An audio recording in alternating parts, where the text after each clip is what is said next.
Hello, it's Jessica Amaladon, and I am here with another video. It's great to be here.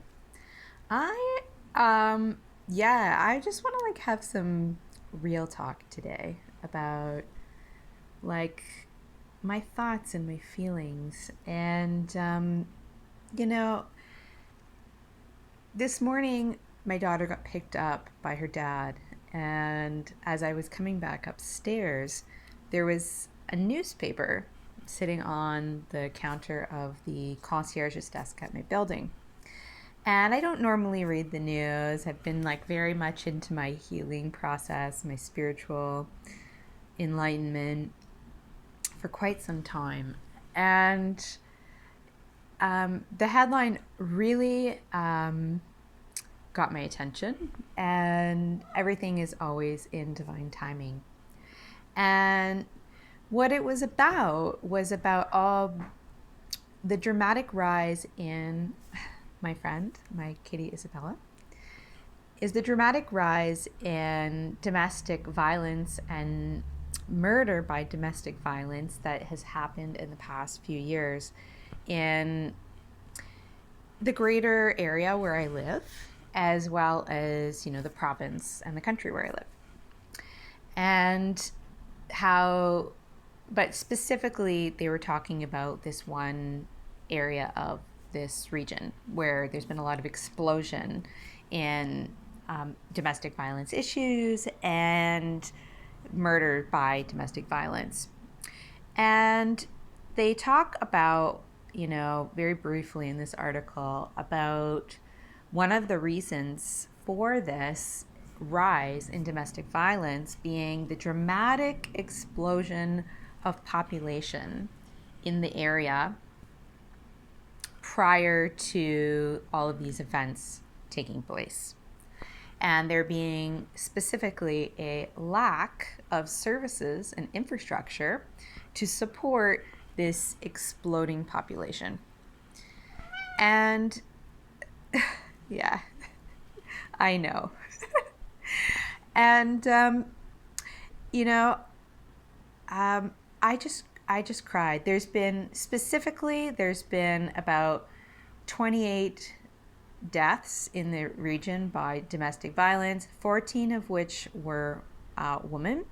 One was a man who was a father killed by a son. All of these murders did happen from a man towards mostly women, and in one case, a man towards a man, his father. And, they even put very kind of grotesquely, they put the title of this cover page article as "Will I Be Next?" And, on one level, you could say that's very fear inducing and just making it's sort of like the polarization in the exact opposite direction of a woman being able to feel safe in herself and come to know and awaken the divine feminine that is within her. But it's not so much that I was really triggered by it. It made me realize the depth of the problem, just how polarized people that have not had the privy of being on a path of spiritual awakening and healing all of this stuff, just how much many women are in a state of increasing terror in our current society, and how much that needs support and love and attention. And, a lot of these cases are by people you would never think, that would do something like this. In one case, a woman that was found killed in a suitcase was by a very esteemed doctor in the area, very esteemed surgeon. One of the recent ones they're speaking about that was, very, very gross account was by somebody who was a vice president at a big bank. So it has nothing to do, who had retired and then he had lost his sense of identity, right? That identity of his sense of control and power and authority over this, over his life, over this other person.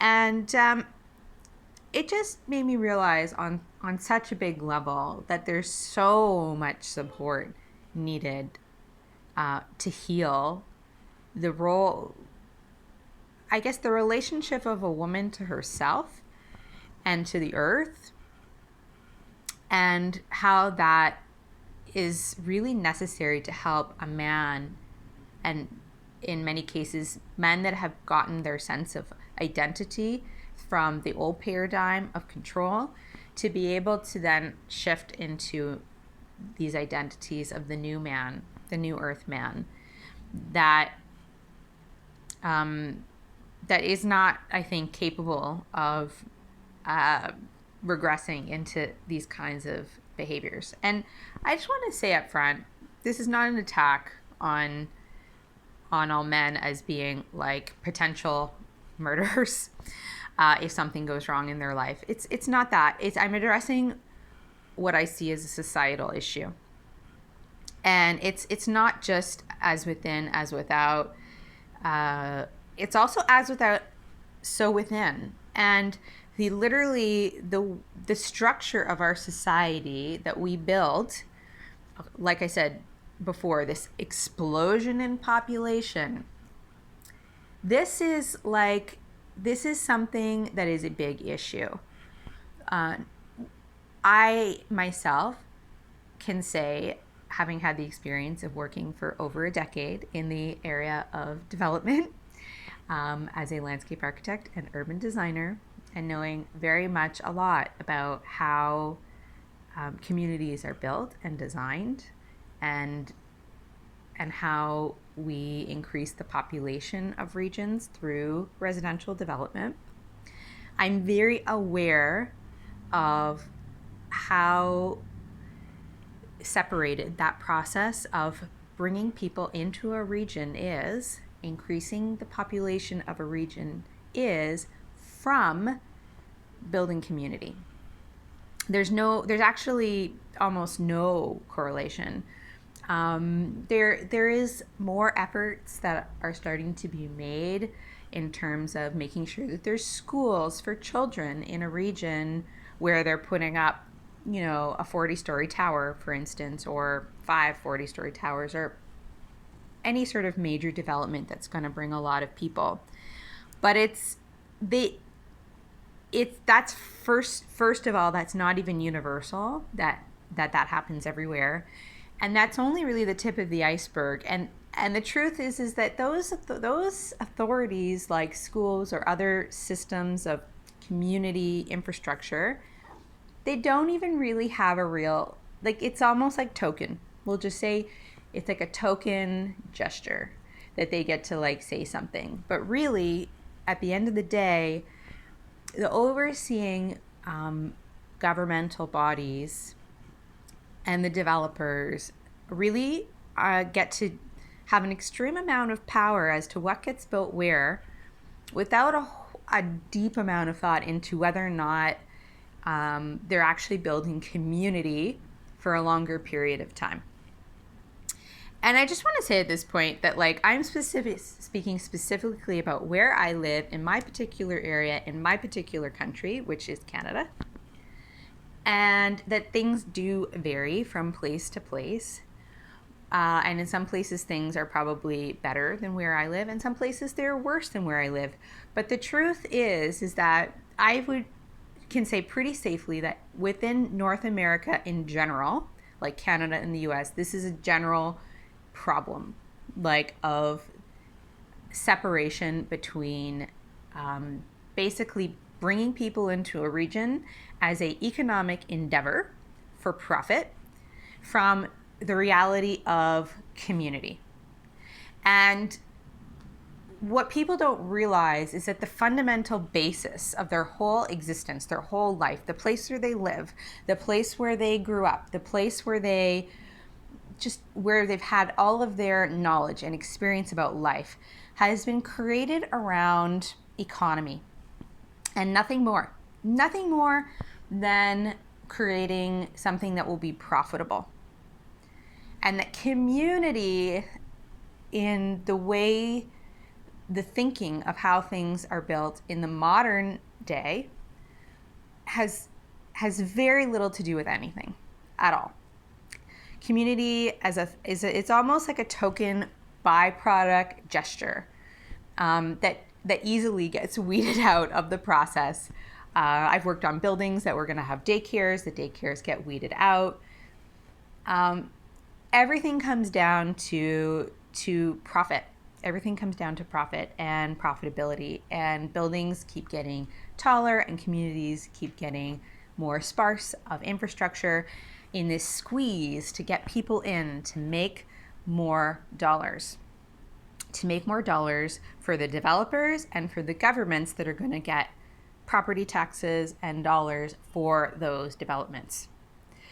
So the reality is that I see this as a real, true external problem that affects the within as much as our inner work affects the without. I think it's very much an epidemic in our society that is truly something that, if we're really going to explore that topic more deeply, we'd have to start getting into Jane Jacobs, who was a very famous planner from New York City, who moved to where I live in Toronto way back. And she was fighting a lot with the major planners in New York City at the time. Robert Moses, who built a whole bunch of infrastructure in the Bronx and other neighborhoods that ended up being a big catastrophic failure, and a whole bunch of ghetto wars and gangs arose from the moves, the planning moves that he made, bringing certain highways in and through these very block-like, uninviting, unfriendly, low-cost housing neighborhoods that they built at the time. And obviously, the quality of the developments in most respects has improved since that time, since those issues happened. I think it was in the 70s in the Bronx area where there were so many problems. But the thing is that it's what I see is the amount of change is somewhat limited. And a lot of the time we're just putting lipstick on the pig, to be honest. And I see us almost going back to more that ideology of thinking just for the sake of profitability, with just putting a little lipstick on it, putting a little bit of pretty face, putting a little bit of a parquet or this or that somehow that's going to be enough amongst all these people getting put into a region without any services. And it's not the case. It's not enough. It's not acceptable. It's tragic. It's problematic at the deepest possible levels of society. And the reality is that, I think a lot of the spiritual community is thinking that somehow all this other stuff is just going to go away, right? Because they've had a healing process and a spiritual awakening and a multidimensional understanding of life. And I am arguing that all of that stuff has actually come to help us to actually deal with these real world problems that we have not been healed or had the, spiritual capacity to deal with prior to going through all of this spiritual evolution. And we are, we are tasked with big responsibilities. I'm not saying everyone's responsibility that's gone through spiritual process is to do with, fixing the way we build our communities or live our lives from a more physical, actual architectural design standpoint. But it is actually fundamentally very important. And I even actually know a very famous YouTuber, Infinite Waters, was saying one time if he had done it like the way he, looking back, how he would have wished he had done it. He wished he had gone to school for architecture. And he hasn't really, I've never seen him talk about in detail why that is, but I'd love to know his thoughts on that. But he has talked about things a little bit about like living in earthships and like things that are like very, that I remember talking about back in school like years ago about living more in touch with the land. And it is a little bit of an extreme response, but also very soul-based response to, you know, really having that deeper connection with the land and really getting and understanding that like how we're actually living in this world, like the kind of structures within which we live, the kind of infrastructure we engage with is affecting us as we affect it. And it's very powerful. It's a very powerful thing. And so when people are kind of stranded in these communities where they've got like, yeah, they might have a big house and it might look on the surface like good, but you know, there might be very, very, very little support. There might be very little community support. I mean, I was reading in this article that women are getting turned away by the hundreds in shelters. And the reason for that being is that most of these cases, these thousands of cases of domestic violence that get reported each year, don't get taken seriously basically by the police. Like the women's shelters have all these records, but the police basically, unless it's like the worst accounts, like the homicides or the murders, it just kind of like gets unreported and they don't really share it with the public. So like, oh, okay, well, those hundreds and hundreds of women that got really horribly beat up and ended up in the hospital don't seem to like matter. And I think they're finally realizing that like this needs to change. Like that the police, just as much as the planners, like, have so much power that honestly has been very abused and very much disempowered the family. It's very much disempowered a woman's ability to really operate as both, like, you know, if she does have a family, if she does have children, to be able to be a nurturing, loving mother within a safe community with safe community supports.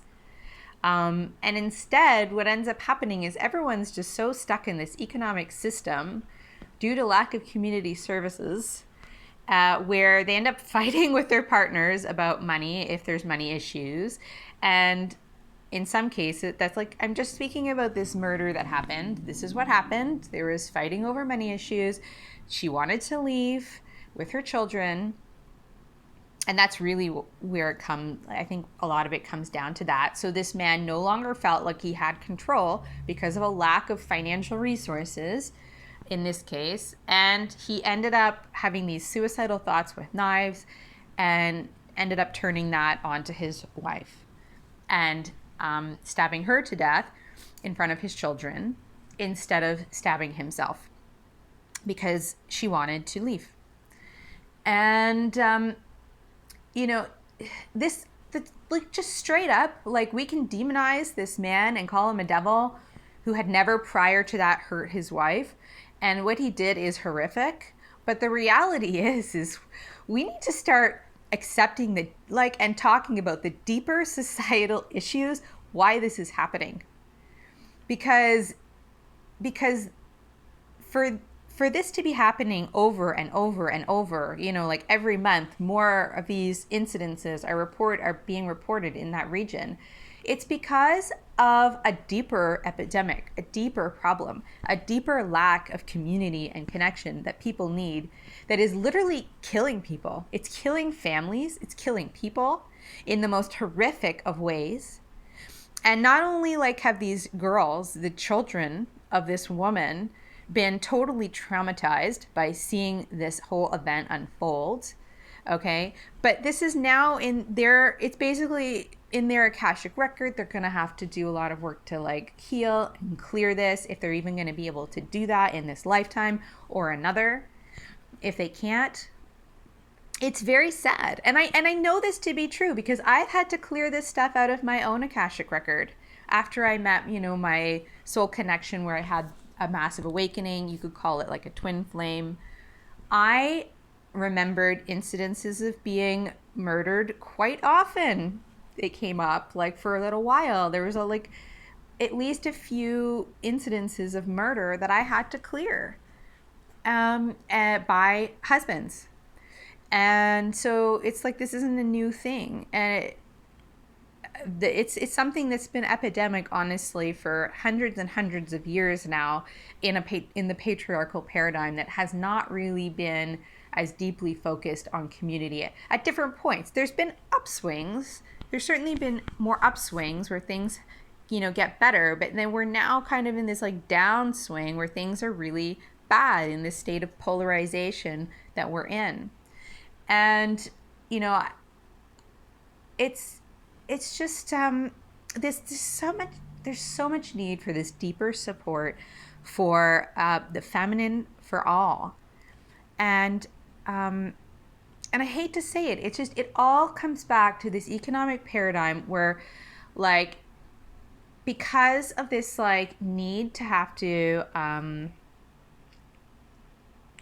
because of the way that we have been going about with our economy and about way we've been going about making money, it's caused a lot of deep scarring and distress within families, about like either men being like gone all the time, because they had to like make money for work, and then people like women feeling lonely, and so then maybe they like make a mistake and they have some sort of intimacy with somebody else because they haven't seen their husband in 2 months, and then that person comes home and they find out, and they kill them, right? They slit their throat. That's something that came up from my memory that happened to me. That exact situation. So that's, that leaves a deep trauma on a soul, a deep soul scarring about safety. And then you come back, you reincarnate back into this cycle. And then you have to, like, all of this is like it's in your Akashic memory about like having to like try and navigate through this old paradigm that's completely unsafe, and again, like I don't want to demonize men specifically who have committed these crimes as that it's something fundamentally about their psyche that's the problem. I think it's very healable, and I think that this whole evolution into the new man is happening already, which is very positive. But at the same time as that's happening, there's still, like I said, this polarization where things are also getting worse on the other side at the same time for people that have not been yet awakened to the light. And so, here we are. It's like, okay, well, what are we going to do? What are we going to do about it? And that's the question that I have for myself. It's the question I have for you. Like, is the right answer to just go and like be helping out at a women's shelter? On some level, I feel like providing energy healing towards that is like, yes, that feels like that is part of the solution to like help awaken these victims to their inherent worth. That's definitely part of the solution, but I feel like it's like I feel like that's very incomplete, and I feel that these, like I said, these deeper changes in awareness of taking responsibility, as the builders of society who have so much sway. I mean, so much way. I think most people don't even realize how much impact the architects and planners of our world have on your life. I mean, we think it's all the politicians, And the politicians do, who run our governments do have a lot of sway, but it's really not on the same level as the legacy of a significant planner, would have on a community. Um, it's you can't compare. They're building neighborhoods and communities that are going to last in some cases for hundreds of years in a certain structure, and that structure is going to affect how the lifestyle of the people living there for a long time. It's a big deal, and yet most people don't even know who these people are. They don't get voted in. There's no credentials about what, like, how spiritually evolved they are either. Just like the politicians, and yet, but they don't even get looked at. For the most part, most people don't even know who they are, and that needs to change. That needs to change. Part of our empowerment coming into our sovereignty as sovereign beings is realizing our agency to control our lives within and without. And without. And I know that I used to think, oh man, I must be really egotistical to want to rebuild, want to have such a lasting legacy in a physical way on the planet. But I don't think it's I don't really think it's egotistical anymore. I realize it comes from a place of deep love and a deep understanding of the power of place and the spirit of place, and how in reality, so much of the reason why we've been able to even, if you are, a light worker, or you've been going through a spiritual awakening, or you feel to be a star seed, any of those things, or a twin flame, all of that is being activated through the earth, through your connection to the earth, through the encodements and light codes in the earth that have been activating your DNA and awakening you to these shifts. And yet, but when we build our planet, we're not looking at that. We're not connecting with this beautiful grid of the earth in our Western culture, in terms of how we work with the dynamic flows of life to create the places where we live, to optimize the well-being of all. We're not doing that. We should be doing it. And maybe in 50 or 100 years, we will be doing it. And maybe I'm just the one that's here to say, put that idea in people's head, because it needs to be expressed out of me, because it's exploding and I need to get it out. So, yeah. So I think I'm going to call it there for today.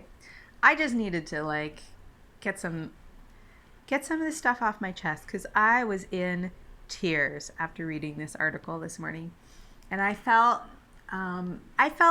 just a deep sense of responsibility, knowing how the impact of